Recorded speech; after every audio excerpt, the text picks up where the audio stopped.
Spiritual enlightenment of a fetus. Garbasth Chaitya Shishu Dhanyorva Mataha, says Ashtavakra Rishi. The child whose mother receives Chaitanya Diksha during pregnancy grows up to become a unique and genius scholar and attains worldwide fame. Instilling spiritual enlightenment into a child still in a womb. This subject is very significant and essential for the human beings to comprehend. And this is so because a human is the focus point of the universe. If the human race ceases to exist, then nothing shall remain behind in the universe. All the knowledge, all spiritualism has been concentrated on one single point, the human. A single thought, a single conception, a single speculation keeps resonating in this universe, and that is how to make the human race more comfortable, prosperous, civilized and progressive. In order to achieve all this, in order to instill spiritual enlightenment in the humans, one has to take the help of religion, science, knowledge, shastras, samadhi, dhyan and dharana. The essence of all these and still other activities is to make the humans more capable, more successful and more progressive.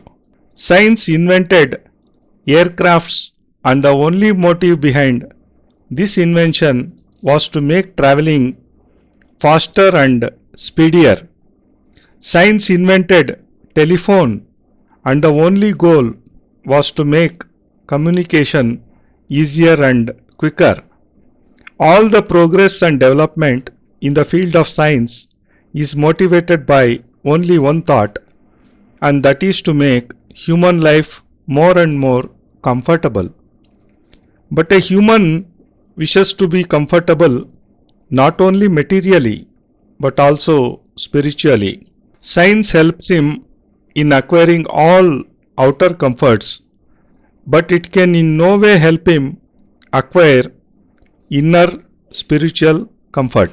If one wishes to travel fast or to communicate someone, or if one wishes for any other comfort, science does prove handy. But science can provide only with external comforts, and it is not at all necessary that a person shall remain happy even after acquiring all these material amenities. A person can attain true joy and happiness only when he is spiritually enlightened, only when he attains inner peace and comfort. And inner peace can be attained only by following dharma, by studying the shastras and by adopting the thoughts and ideals of our great ancestors and sages. Attaining such a state does not involve any practice or use of any scientific instrument. Rather, one needs only to enter one's own soul and activate all the chakras. These chakras are subtle centers of vital energy in the body, and they, Manipur, Anahat, Agya, Sahasrar, need to be activated in order to attain true joy. One cannot achieve this state of true joy and comfort until one enters into one's own self through samadhi and realizes all the subtle bodies present within. One may lie on a large soft bed and still feel restless. A human being today has all comforts, all basic amenities. Still he remains anxious and troubled. The reason for this is that the real essence of human life is to attain success in all spheres of life. A human needs to feel contented, and this contentment can be generated only from the inner conscience. Inside the outer physical form, there are 6 more subtle bodies and the enlivening of all these seven bodies is the greatest attainment of life. The different loks, worlds, Bhulok, Bhualok, Swalok, Mahalok, Janalok, Tapalok and Satyam Lok are represented by these seven bodies in a human being. Each of these loks forms a door to higher spiritual planes, and spiritualism is nothing but passing through all these seven doors. Science does not have this knowledge. No book on science contains the process to reach these doors. Science cannot satiate the spiritual quest of man, and neither can it offer true contentment. Science cannot help in spiritual progress, and neither can it instill peace into one's soul. And the reason for this is that science has a limit. It can provide with material comforts but cannot generate true joy in life. The process of generation of true joy in life is called dhyan or dharana or samadhi. This practice of dhyan, dharana, samadhi is considered an indispensable part of human life. But the main question which arises is, can siddhi be taught to a person? Can a human be made skilled in this practice?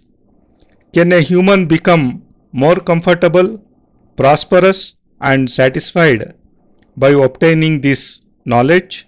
I say that knowledge by itself cannot instill totality in life. A human cannot cross those seven doors of spiritualism by just reading about it or listening to discourses on the Shastras. Achieving totality is in fact an attempt, a process to enter into one's own self with the help of dhyan and samadhi. It is a practice to enter one's physical body, to cross the Bhulok and all other loks and thus reach the Satyam Lok.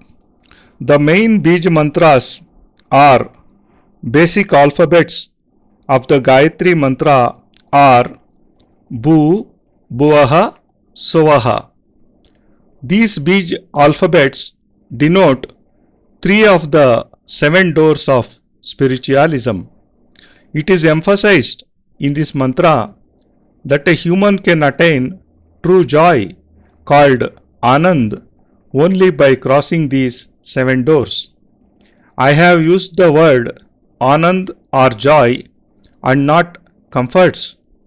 Comforts can be acquired from material amenities, but joy cannot. Anand can be achieved only through spiritual experiences, and one has such experiences only on reaching the seventh door. Then, can a human reach the seventh door through dhyan, dharana and samadhi? Through these practices, can one achieve that state where there is an ocean of joy, totality, satisfaction and peace?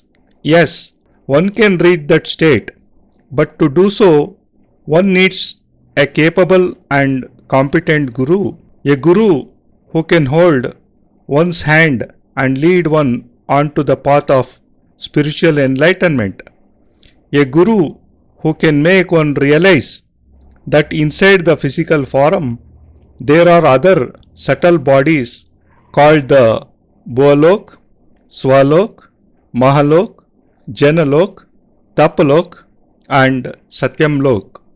It is not that one can just walk and reach these loks. To reach them, one has to enter one's own soul, and one has to enter along with the Guru, so that he can fill one's heart and soul with divine enlightenment, so that he can activate the source of the vital life force, and so that he can open the doors to spiritualism. The outer physical body represents the Bhulok or the earth.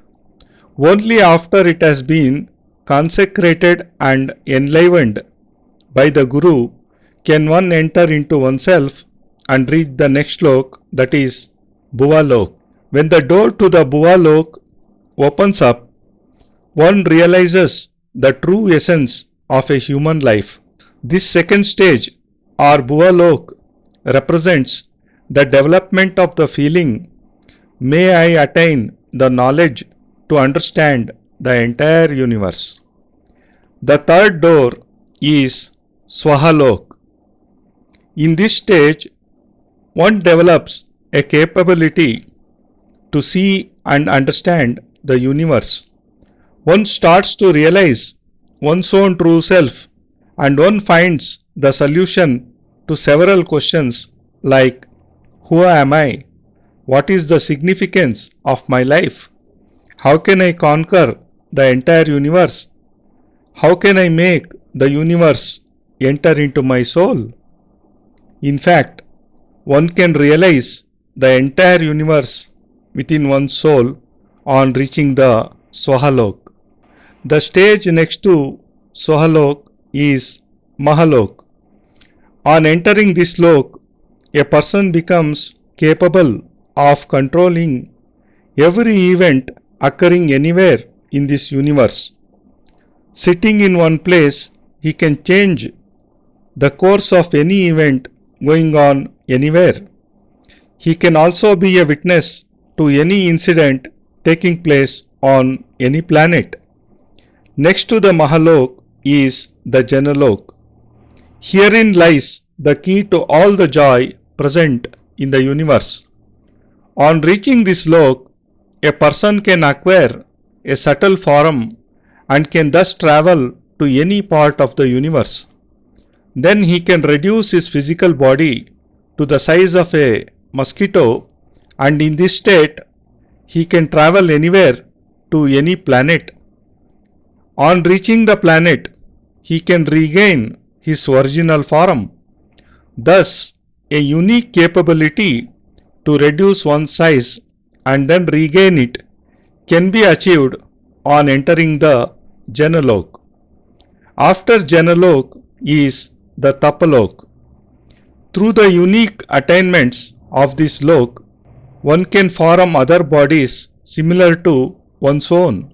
One can thus form 20, 50, 100 or more bodies of the same size, same complexion, same physique, and with the same thinking process.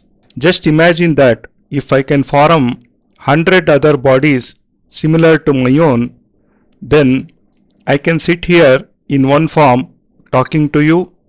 With my second body, I can at the same time be thousands of miles away with someone else, and in my third body, I can enter into Siddhashram.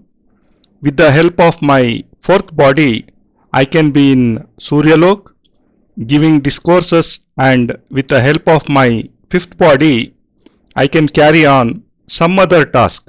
Thus, being in Tapalok, one can form hundreds of other bodies in order to accomplish various tasks at the same time. After crossing the sixth door, one reaches the seventh door called the Satyam Lok. This is the seventh body or seventh stage of spiritualism. With our material visions, we can see only the outer physical body with its ears, nose, eyes, hands and legs. But inside this outer body, there is the second, then the third, fourth, fifth, sixth and finally the seventh body. This final state, Satyam Lok, is the door to Brahmanand, the eternal joy, and reaching it, one is filled with complete spiritual enlightenment.